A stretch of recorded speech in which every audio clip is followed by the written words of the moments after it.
so that we can, if you have to jump off, that we can, I'll send it around. And for those of you who I don't have your email, please feel free to drop it in the chat. And that way I can send a calendar invite, which is a little bit easier than keeping track of it through Chief.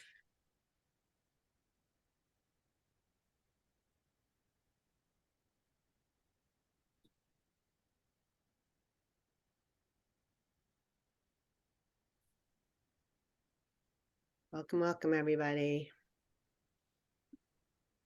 This is kind of like that old pop, the Jiffy Pop. So when people stop popping in, you know that you're kind of, it's almost done and it's time to go. So, all right, well, I think we'll get started. Hopefully a few more people will join us, but if not, thank you all for joining. Really appreciate it. This is our monthly Chief Healthcare PXEX meetup. We've had lots of great discussions. Some of you have been here. We've been doing this probably for about 7 or 8 months now. And our format is that we have a speaker. Today we have an amazing speaker, Chris Malone, who I'll introduce in 1 second. We don't usually go around just introducing ourselves because it just takes up the entire session. So feel free to introduce yourself when you ask a question, and we could take questions throughout. And also you can drop them in the chat if you'd like. And I can say, put them out there as well. So in addition, I do have one piece of housekeeping is that next month will be my last month in Chief. So I've been there for 3 years and it's time for me to move on to other endeavors. So if anyone is interested in becoming the moderator of this group, please let me know. You can email me separately or drop it in the chat, and I'm happy to give you all the very small amount of wisdom I've learned in doing this over the last few months.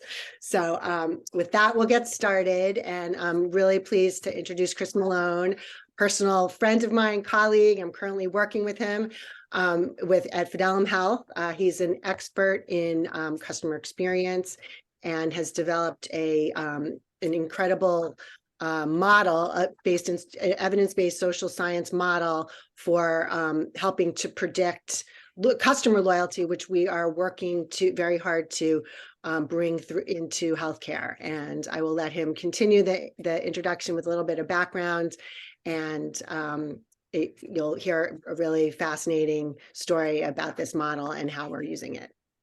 Well, thanks very much, Randy, and thank you all for having me today. I appreciate you spending either your midday or your mid-morning with me. As Randy said, we've known each other for some time.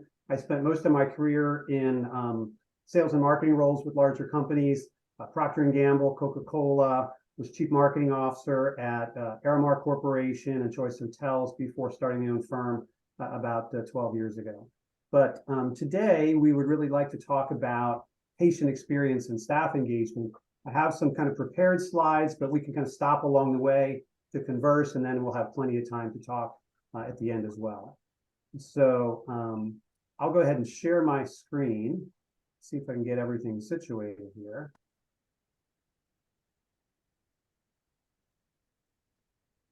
All right. It's good. Looking good? Yep. All right, great. So welcome, everyone. We're going to be discussing a simpler way to understand, improve, and deliver patient experience and staff engagement that I believe is much more effective and sustainable than a lot of the traditional approaches. And perhaps there is no greater need now than ever before for probably change to the traditional way things have been done. I think, as we all know, healthcare is facing kind of a perfect storm of challenges right now, from staffing levels, the impact on patient safety, patient experiences, and all of that have simply made the delivery of care much more difficult than ever before, especially in hospital settings.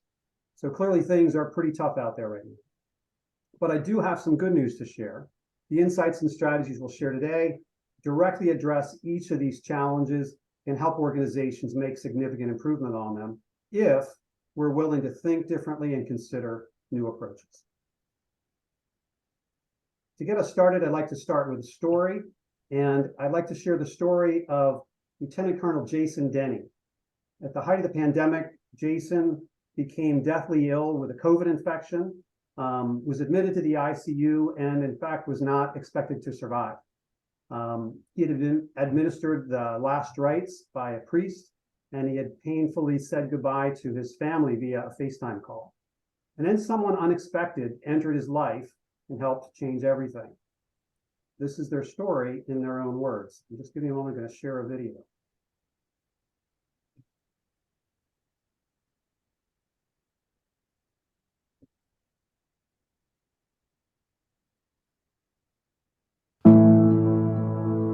Mi nombre es Rosaura Quinteros y soy housekeeper. I just got home from work and I told my wife, I feel like I got a fever. I just don't feel right. She took my fever. It was 101, and she took it again. It was 103. It was just a struggle to get any air into my body. My wife basically scooped me up and put me in the car and drove me to the hospital. And I didn't even get to say goodbye to her. And then the doors closed behind me. I almost felt like you're in solitary confinement. Llego, agarro mi carrito y subo al área que me es asignada. Del primer día que yo entré, lo primero que él me dice es: ay, lo siento porque tengas que venir a limpiar mi cuarto. Chris, we're having a little Pues difficulty. yo le dije que no se preocupara, que estábamos ahí para eso, para él. And I just found out my 16-year-old son was positive with COVID. So I was going through a lot of guilt. My concern was, what did I just do to my family? She was able to see the pain and the anxiety and the fear in Jason's eyes. All that was going through my head was a negativity. Él estaba pues asustado y con toda mi alma yo quería ayudarlo. Just to have somebody talk to you like you're a human being. It's like a coach pumping you up and getting you ready for a game or something like that to motivate you. Todos los días yo le decía: recuerde que siempre tiene que pensar positivo y ponerse en manos de Dios, para que él se sintiera mejor y tuviera más ganas de pelear contra la enfermedad. To have someone there, physically there, saying it to you in this isolation room mattered to me. And it was really part of my healing. They are such different people. So you have Jason, who is a colonel, and then here's Rosie, an immigrant from Guatemala. Wouldn't it be great if the entire world could just act like Rosaura and Jason? El día que él salió del hospital me puse muy feliz por él, porque gracias a Dios lo había logrado. Cuando hacemos el trabajo y el trato al paciente con amor y compasión, las barreras del idioma pues se desvanecen. People just don't know how they matter in your life until you make that connection. She saved my life, just like everybody else. So I know that got a little choppy at times. I apologize for that. We tested it in advance, but hopefully you got the gist of it. But it begs the question, how did watching that story make you feel? None of us was directly involved in Jason or Rosaura's experience firsthand, but for many of us, still just hearing them tell that story moves us emotionally. Why is that? In addition, why is it that Jason credits a non-clinical frontline staff member with helping to save his life from a deadly COVID infection? What is it that she did that made such a difference beyond all the clinical care he received? And then how do you think all of this made Rosaura and her frontline colleagues feel? What impact did it have on their job engagement and satisfaction and loyalty? We're probably all familiar with this quote from Maya Angelou and how well it reflects what patients and caregivers expect from their experiences in healthcare. It certainly reflects Jason Denny's experience with Rosaura. However, you may not be familiar with how and why we humans come to feel and behave this way. And it turns out there's a very well documented human perception science that explains all of this. It explains why we feel what we did when we watched Jason and Rosaura's story, but unfortunately it's not a science that is well known or practiced in the healthcare industry. So what is this science I'm referring to? Well, the answer to that actually lies deep in our past. Because in the original game of Survivor, tens of thousands of years ago, primitive humans had to learn to make two kinds of judgments very quickly and very accurately with very little information whenever they encountered another human. First, they need to determine what are the intentions of this person towards me. Are they a friend or a foe? Are they going to help me or hurt me, give me something or take something from me? Or said another way, what degree of warmth could they pick up about the intentions of the other person? And then a split second later, given what they believe their intentions to be, we need to determine what ability did they have to carry out those intentions. Are they strong or weak, fast or slow, foolish or intelligent? Or what degree of competence did they have? And in the original game of Survivor, these were the most crucial decisions humans made every day, not only because it determined their outcome of their interactions with strangers, but also guided their ability to form trust and relationships with others in their own family or tribe. And after all, if they got kicked out of the tribe, they didn't get to go to Redemption Island like on TV. More likely they would be dead within a few weeks, because humans are so dependent on one another for food, clothing, shelter, and protection. And so these were literally life and death decisions that had to be made every day. And we as humans became hardwired to make them instantly and subconsciously through evolution. So let me explain a little bit more about how this works. You can think of warmth as a whole category of perceptions relating to intentions.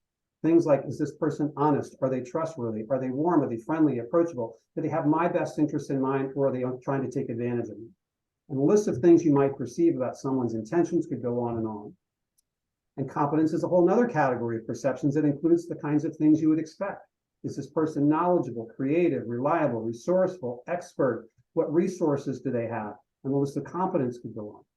And it turns out that these two types of perceptions actually trigger a predictable pattern of emotions, and it's those emotions that cause our behavior. And social psychologists around the world have determined that all humans everywhere use this universal subconscious thought process in all of our interactions. In fact, they found that these two basic categories of perception are responsible for over 80% of human behavior. So let me give you an example. Think of someone you know who's very warm, friendly, honest, and trustworthy, but also very competent, capable, and skilled at what they do. This typically causes us to feel admiration and pride. We're drawn to these people and become loyal to them. However, the flip side of that, if someone's all competent and capable and skilled, but kind of cold and unapproachable, and we're not sure what their intentions are toward us, that causes us to feel envy and jealousy and distrust. And the behavior that comes from that is kind of grudging cooperation. I'll go along to get along, but I'm not sure I could trust them if the chips were down. Someone who's very warm and friendly and honest, but really not very reliable, this causes us to feel kind of sympathy and pity. They can't really help us, they can't really hurt us, and so we ignore them or indifferent. But the worst combination of all, of course, is someone who's cold and incompetent. This just makes us angry. We feel contempt and disgust, and we avoid these people. And so whether we realize it or not, every day we are all passing through these patterns of perception and emotion and behavior. And despite all we've been taught in our lives that our success in life is driven by our competence, the reality is that actually warmth is the dominant driver of behavior because it was more predictive of human survival and evolution. Now, we certainly can't get by without competence, but competence alone isn't enough because it fosters just grudging cooperation and distrust.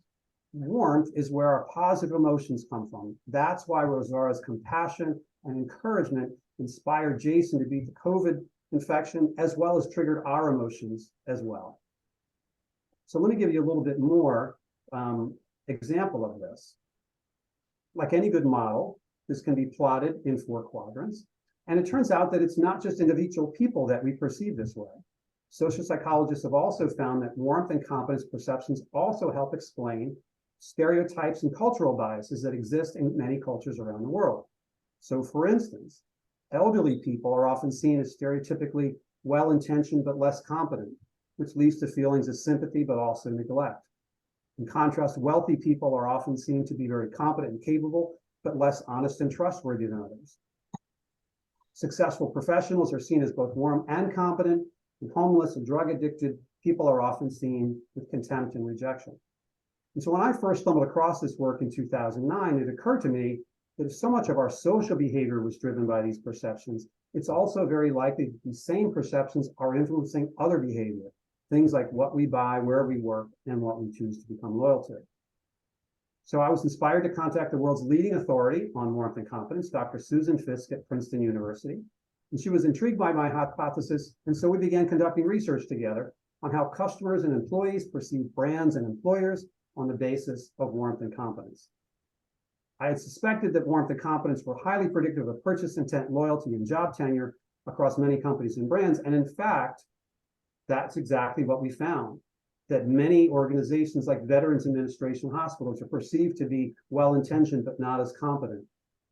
Luxury brands like Mercedes, Rolex, and Rolls-Royce were seen to be very competent, but not as warm.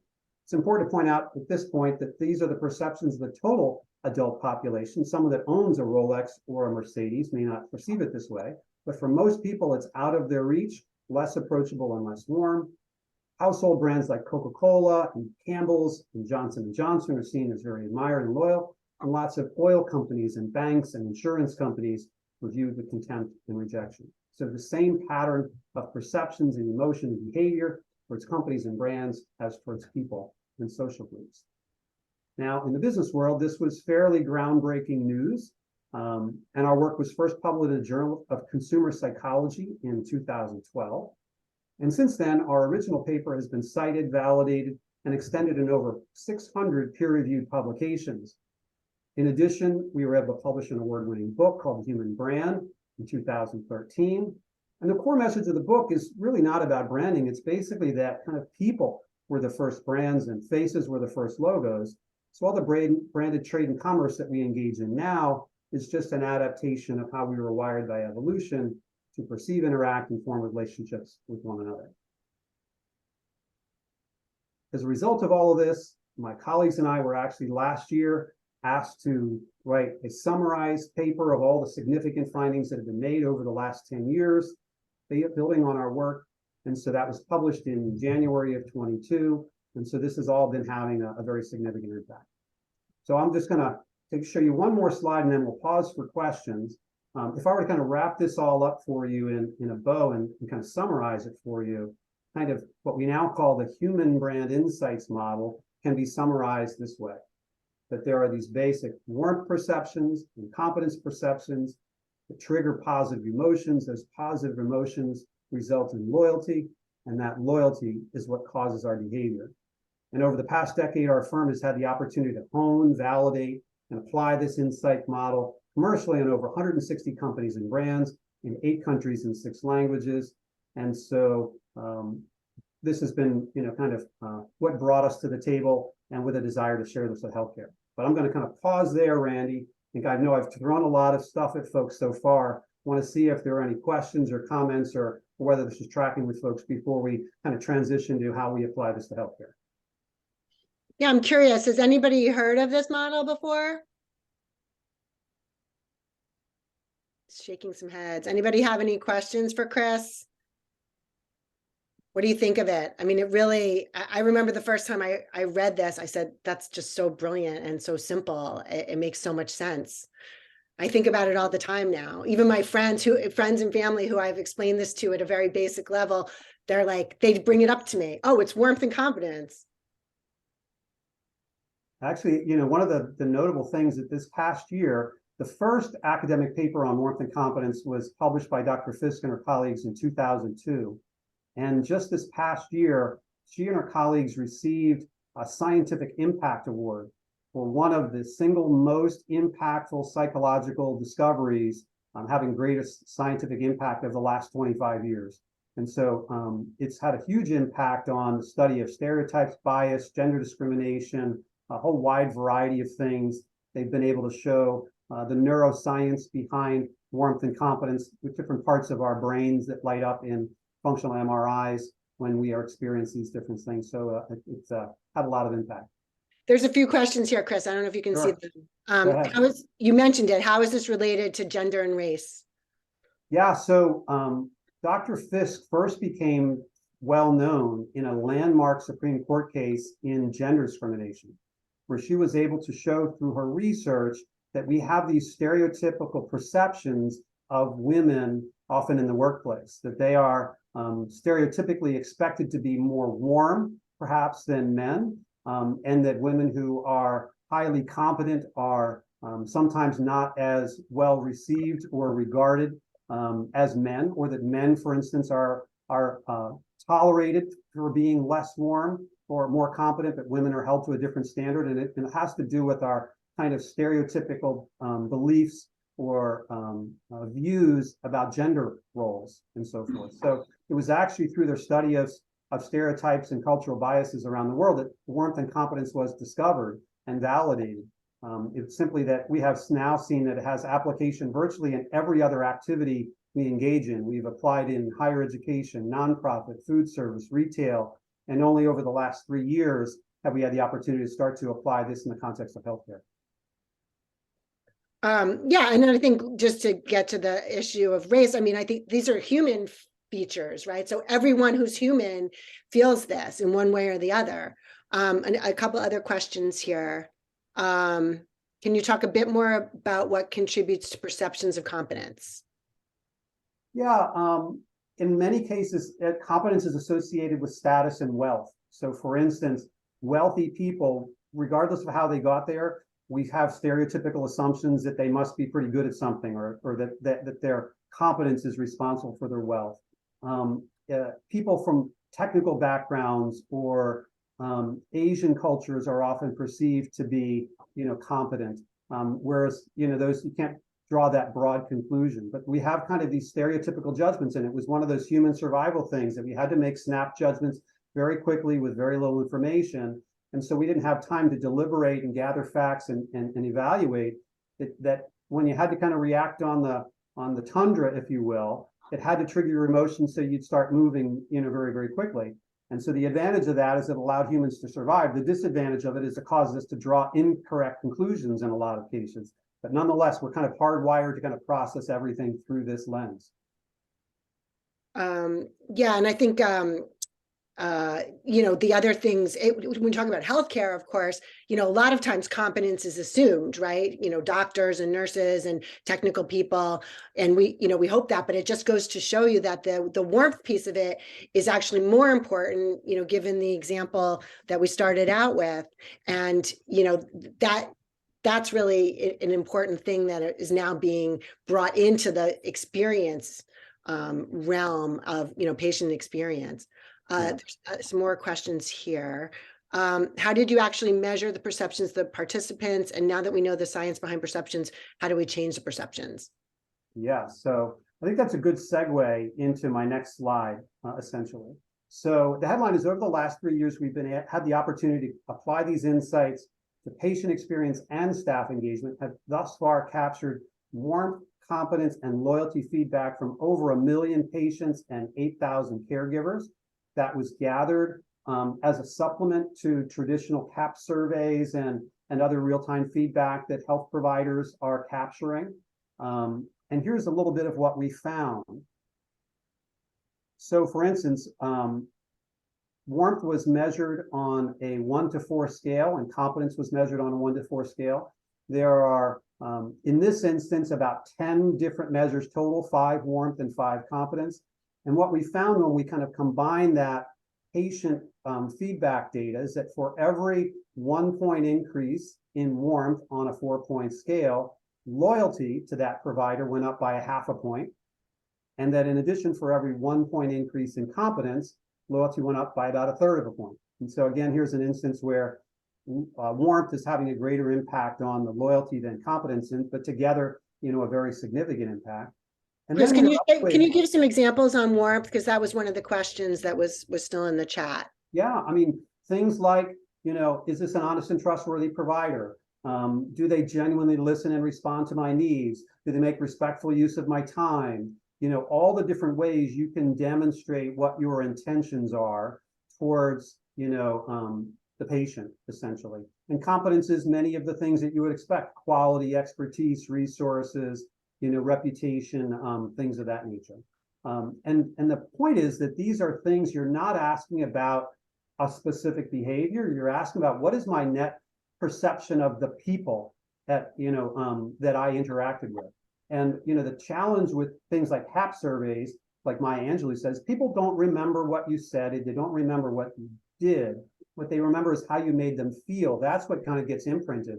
And we are left with this impression of, what was that emotion that I felt? And what were the perceptions that led to that emotion? What do I perceive are the intentions and abilities of that person? So that's what we are, kind of looking at.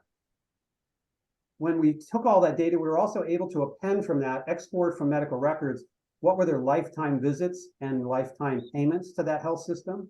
And we saw that for every 1 point increase in loyalty, also on a 4-point scale, that visits and payments went up significantly as well, which kind of shows the degree to which they maintain a strong relationship with that system. But if we dig even deeper, we can see that the nature of those visits and payments is in the right direction as well. So for instance, if we look at the overall relationship with visits and payments increasing, the bulk of those visit increases came from medical practice and outpatient. That's where all the increase was. We were keeping people in preventative care, whereas emergency and inpatient visits went down significantly.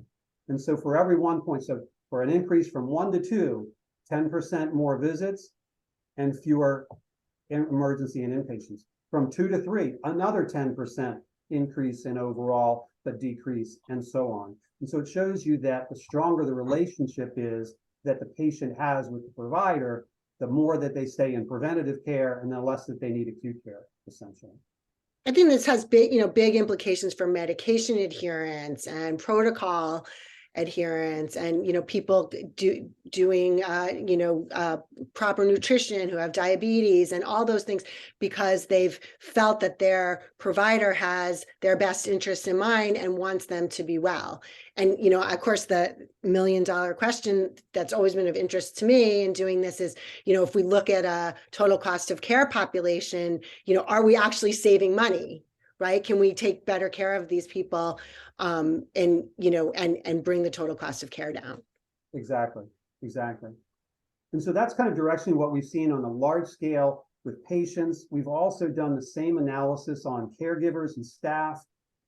Here we see that for every 1 point increase in their perceived warmth, their loyalty goes up by 0.4 points in terms of job loyalty, an increase of about 1/3 of a point on competence as well. And that for every 1 point increase in job loyalty, we're seeing an additional 1.3 years in actual job tenure, or an 18% increase. And when we kind of think about the value of 1 year of job tenure, the average nurse, for instance, in the United States, tenure is only about 2.8 years. And if the cost of replacing a nurse, depending on the specialty, is between $40,000 and $60,000, every 1 year of tenure is worth like $17,000 to $18,000 per nurse per year. And so it has a very significant impact. I see Lily has her hand up with a question. Lily, please jump in. Yeah, thank you for the presentation. More of a comment. I think what's also interesting from my vantage point, and I've been in the healthcare industry for most of my career, is we're now seeing there's a cost of not doing anything. So, if you don't do anything, you may think, oh, I don't get caregiver loyalty, or I don't, get this revenue impact. But if you're not doing anything, people are shopping around, your consumers are shopping around, and there's actually a cost of not doing this now. And I feel coming out of COVID, we have such a tired healthcare workforce, an exhausted, overused healthcare workforce, but patients are more demanding than ever. They want, timely responses. They want technology. They want all of these services, and they're shopping around for it. And then we have new entrants coming in, like Amazon, that says, like, I'll cover these 17 conditions for this price, right? And so I've been. In the last few years, I've been noticing how many times healthcare executives are saying, you know what, I need to do this to stay competitive. And it's not just about the growth. I think I might be losing business. No, absolutely. And what we found is that it really comes down to relationships, is that the degree to which patients feel a relationship, not only in healthcare, but virtually every other industry, is what drives their behavior. And the thing that was surprising about this was, I would have expected that in something that was very service oriented, and healthcare is very service oriented. We're still interacting with one another face to face. But it turns out that even in industries, whether it's e-commerce or consumer products, where we never even have contact with the people at those, we are still filling in the blanks in our brain based on either what we hear about those people, or what we can infer from their advertising, or what their website kind of suggests about their policies and practices. And it's still driving our behavior. We're just not getting that information face to face, which is where for most of human history, we got that information, right? Facial expressions, body language, tone of voice, all of that, is where we got that. In healthcare, we still have that face to face, and it shouldn't surprise us that these human warmth and competence perceptions drive it as strongly as it does. As I think Randy noted before, the big opportunity in healthcare is to recognize the significance of warmth. I think we all knew that the clinical medical part is absolutely essential, but I think healthcare is focused on that to such a degree that we sometimes forget that the behavior that we want from patients has to come from the warmth side. And so even if we treat them perfectly clinically, if we don't get the warmth in the relationship, we're not going to keep them engaged and they're not going to keep coming back, essentially. So, Great. but your comment, so go ahead, Randy.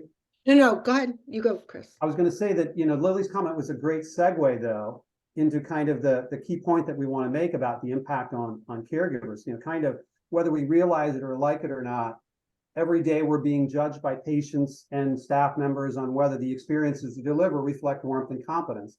And despite the remarkable gift we've all been given to accurately perceive the intentions and abilities of others, it turns out we've all been equally cursed with blinders that often prevent us from seeing how our own words and actions are coming across to others.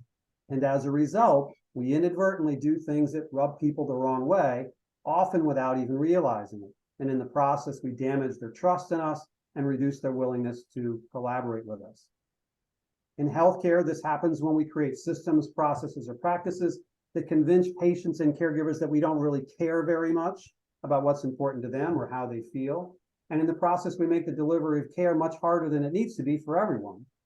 But I think we've reached a breaking point. Caregivers and clinicians are telling us they just can't do things this way anymore. They'd rather leave healthcare entirely than try to push what they perceive to be these huge granite blocks up a hill.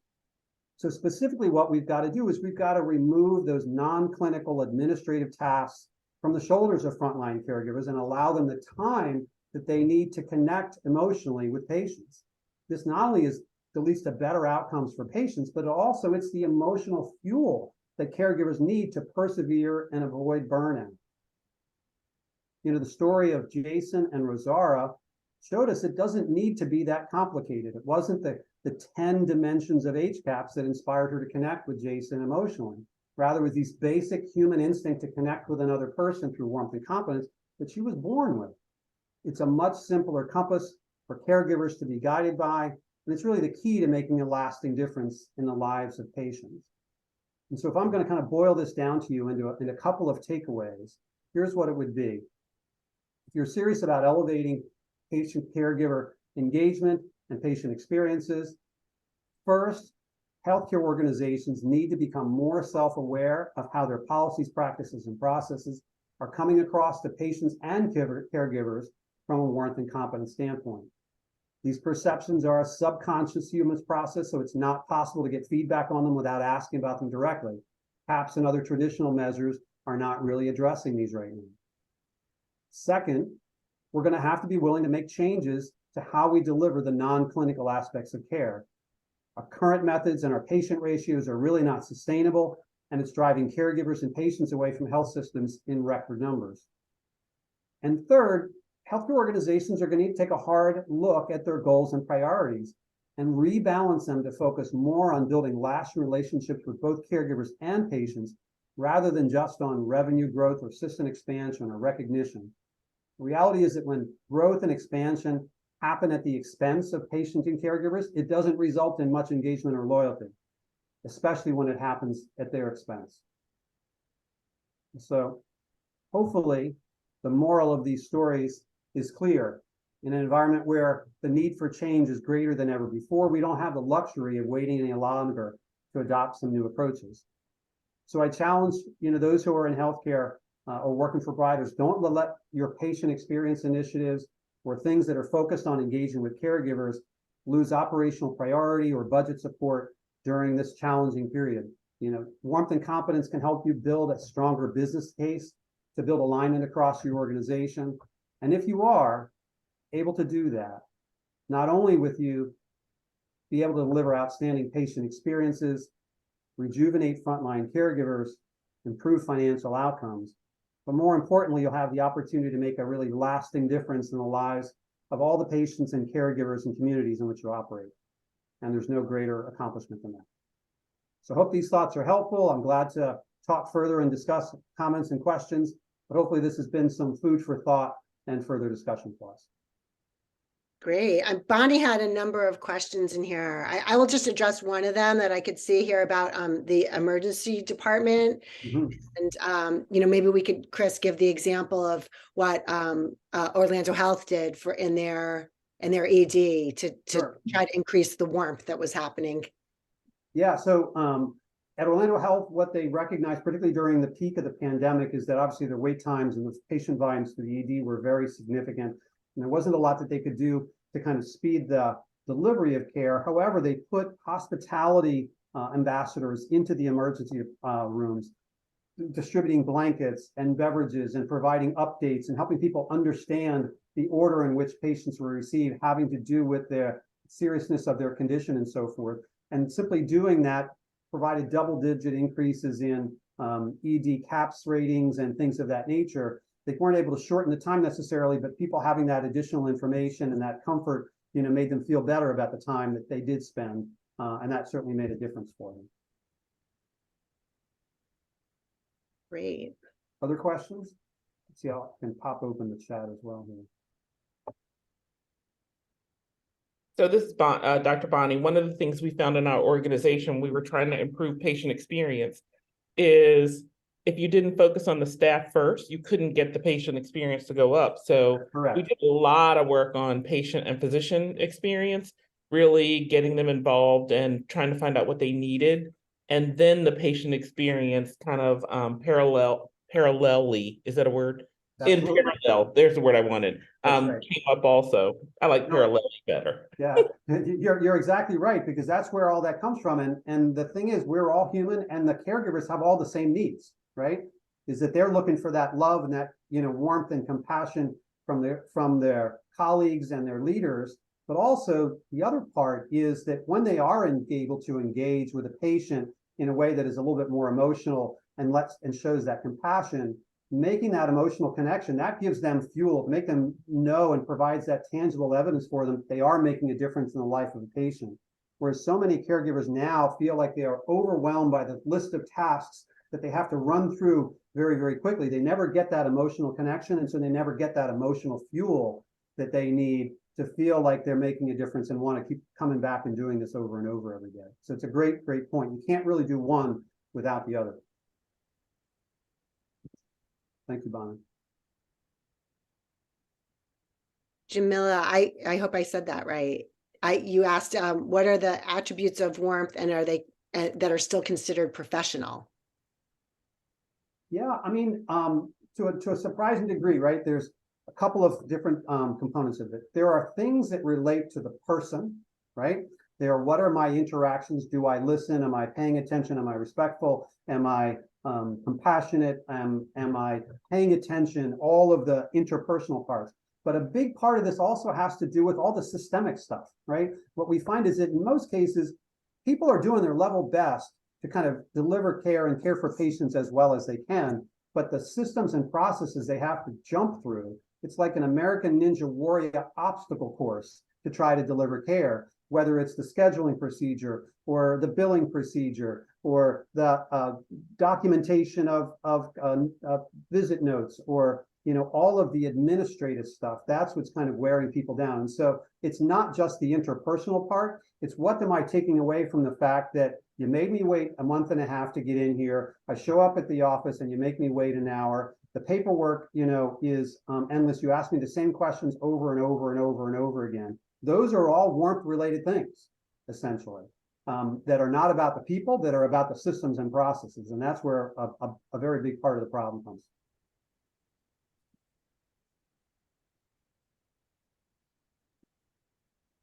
Other thoughts, questions? Also, I see a question from Becca about all populations and certain subsets, for instance, Medicare. Excellent question. We did run the same visits and payment analysis for Medicare patients and non-Medicare patients. And that was both, people who had never had Medicare and people who had only had Medicare. And then, of course, there are patients that end up having both during the course of their lifetime. But no matter which way we sliced it, we saw exactly the same trend. And so it indicated that this pattern was consistent around warmth, loyalty, and behavior, regardless of what their payer method was. I think we also earlier on, Chris, looked at the Medicare population compared to the other populations, and we found that their loyalty was actually their perceptions of warmth and competence were more closely correlated and even more important for loyalty. Yeah. And it makes sense, right? Because people who have Medicare spend a lot more time going to doctors and talking about their health care and trying to, navigate the system. So it's even more important with that population. Exactly. Just based on age. I think the other thing is that we often forget is some simple things. One of the places where I go for care, they ask me ahead of time, what do I want to be called? And they always call me by my name. I don't like being called Mrs. Wilson because I'm like, that's my husband's mother. Right. I prefer being called Bonnie. And then the other thing they do is call me by my name when I come up. It's used the same all the way throughout. And they look up at you when you walk up to the desk. I mean, I can't stand it when somebody keeps looking down like I'm invisible. And of course, I'm almost 5'9", so I tend to lean over the desk and go, I'm sure you saw me. But just people acknowledging somebody that walks up, even if you're on the phone, just put your finger up, I'll be with you in a moment. That's just some basic things I think that we have to teach. Somebody asked, how do you teach those things? I mean, some of it is, kind of what we learned in nursery school. Eye contact, say hello, look up, and talk about what you're doing. That's right. And you make an excellent point, Bonnie, in the sense that we've had the opportunity to work with a number of world-class organizations that are known for delivering outstanding experiences, Chick-fil-A, Starbucks, to name a few. And it's not this long checklist of first say this and then do this and then say this and then do that. They give them a handful of core principles about what we're all about and what we want you to make people feel. And then we empower you to use your good judgment to perceive what is the need of that person, that instance, and to personalize it, to make it, unique to them. And so that's the secret to kind of giving great experiences. It's not a checklist. And so if we start kind of giving people lists of tasks or things that they have to say, we're going to make that a very indifferent transactional experience rather than one that says, I really took the time to listen and pay attention to what you need. Anjanette asked that question just now. How do you teach someone to be warm? Yeah, so interesting question. One is everything that I've learned suggests to me that we are all kind of born with our own natural talents, right? I often say that by nature, I'm an analytical introvert. I happen to get sales training early in my career. However, for most of my career, I didn't know about warmth and competence that existed. And, we also did a study with vice president level and above executives across industries and found some interesting things. One, we found that finance and technology executives tend to place greater emphasis on competence, and that is kind of their orientation of the world. Human resources and sales executives tended to place more orientation towards warmth. And that's not right or wrong in that. It's just what comes more naturally to them. But what we have to do is, one, we have to become aware that not everybody else is wired like us. And that I often was not aware that, warmth, how I was coming across to others from a warmth standpoint, but becoming more aware of how I was coming across and that these perceptions matter. I pay attention to it more and I'm able to do it better. I still am a very quantitative person by nature, but becoming more mindful and more aware of and more thoughtful about the warmth side of things has allowed me to improve at it. So I have a follow-up question to that.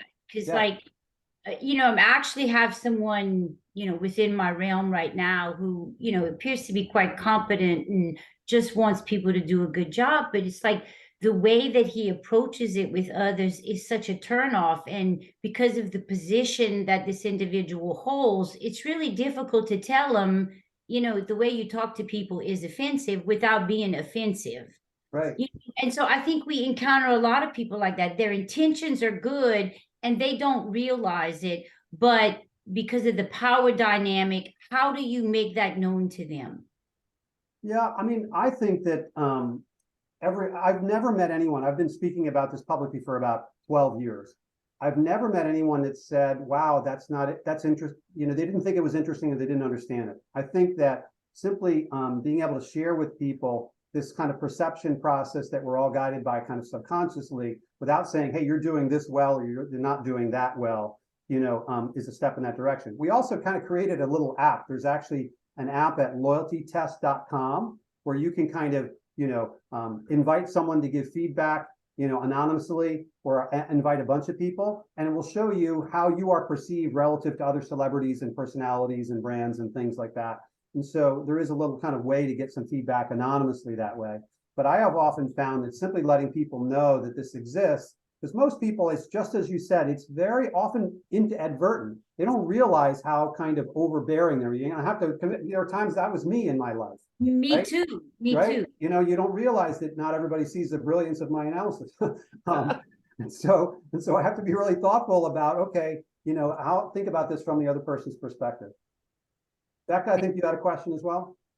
Yeah, well, I had a comment, and then I, love to hear people's thoughts on it. So, as I'm listening to this, and I'm new to Chief, so this is my first time participating in this, and I think this information is really great and really sparks a lot of thoughts that I have going on in my head. I oversee a lot of some clinical and non-clinical programs and services within a managed care organization. I also have experience in like the primary care setting. So I've seen a lot of like the staff trainings, across the board to try to improve customer experience. And I think that, it can't hurt, it helps. But I also, this makes me think of like the incorporation of community health workers, patient navigators, those non-clinical, more community folks that come from the communities that are served, that relate to the populations that they're working with. We've done a lot of that in California where I am. And it makes me really, it really resonates with me as you're describing some of these concepts, because I see them, that role often as sort of like an interpreter. They have a lot of the warmth because they can relate to the communities that they're working with, but they also borrow from the legitimacy of the clinical team with whom they work as well. And I'm just wondering, if I may be drawing that connection out of thin air. I don't know if you have any thoughts on that. No, or any ways that we are trending as an industry to address some of these while letting people operate at the top of their scope, like you're saying, and kind of reducing that administrative burden. Yeah, one of the things I would comment on a bit in your remarks is when we find some common ground with another person, whether that's cultural common ground or we work in the same field, we went to the same school, we know the same people, that is demonstration of warmth, right? That is, hey, we are in the same tribe, which is kind of like what this is about, right? Or we're in compatible tribes. And so when those folks from the community come in and act in that interpreter, role, that is a much warmer, and much more familiar, much friendlier, interface perhaps than those that may not have those connections. So I think you're absolutely on the right track there. And it's why people of similar cultures or interests cluster together in communities in the first place, right? Because you feel more warm and welcomed and comfortable and all of that in that environment. So in that regard, I think that is very good. And the other thing that I just had posted an article about today is that there are a number of organizations that are using volunteers to help fill the gap and take over some of those non-clinical tasks and fill the gap in staffing levels in a lot of places. And not only does it not have as much of a cost impact, it may, as you say, have a greater connection to the community, and it reduces the burden on frontline caregivers. One thing I loved, actually, a client of ours everybody had name tags that said, I heart something, whatever you hearted, guitar, dogs, something, just as a conversation starter, and it hangs on their badge. And, it's something a way for people to make connection, even at a basic level. Yeah, they gave me one. I don't know if you can see it. I love surfing. Yes, of course. So I just thought, like, what an easy thing to do to make people, feel that they're approachable. Exactly. Bonnie, please go ahead.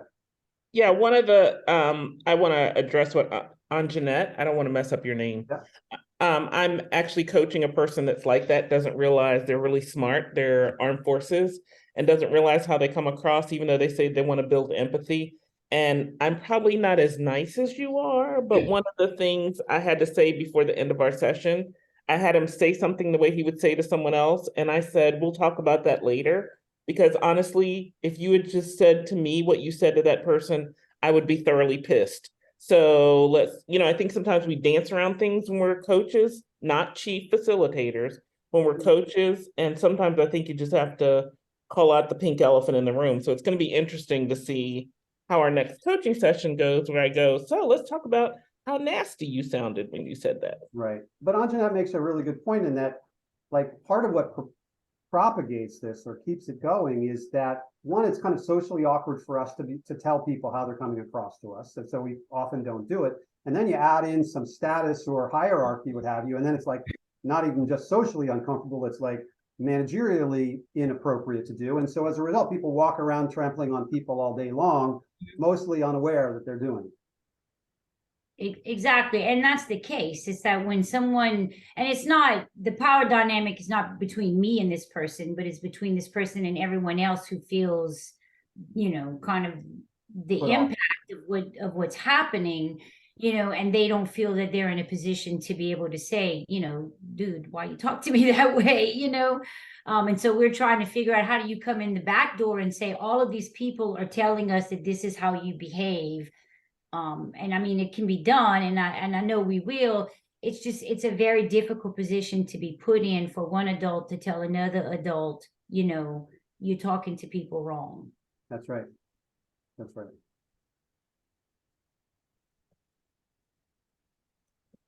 Any other questions or comments? I'm sorry, Lily, it looks like you have one. Go ahead. I think this is really interesting in the sense that there's a desire to give the feedback, but the person who's sort of maybe not creating a warm environment, you don't want to not be warm and sort of disrupt that dynamic. So I was recently talking to a company who has a solution, and they're really targeting healthcare.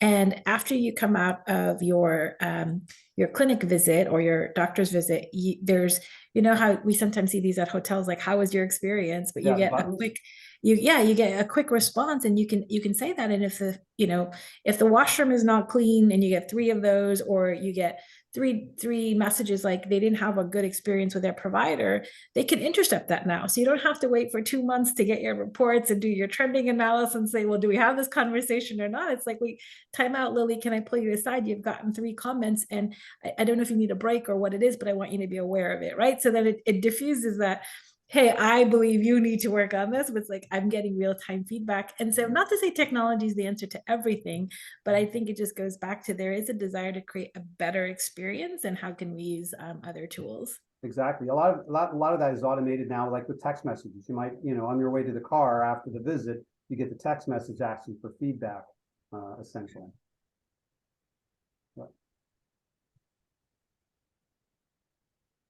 Well, I hope this is all helpful. Should you be interested in more background, a simple search on Warmth and Competence will bring up a wide range of different data sources. There's a lot published about it academically, and it's been applied in places that you never would have imagined. Crisis communication, staff engagement, destination marketing of countries, things of that nature. It's had kind of a very broad impact, and I find it's really kind of changed my view of the world and how I approach things. When I send the recording, I'll send you guys, the book is really a very quick read. I'll send you guys the link for the book. Not that I'm selling Chris's books for him. Anyway, thank you so much, Chris. It was great. Really glad to be with you. Pleasure. And thank you guys all for showing up as usual, and great questions. And feel free to reach out if there's anything else we can answer. Okay. Thanks very much. Have a terrific afternoon. Great. Thanks. Bye-bye.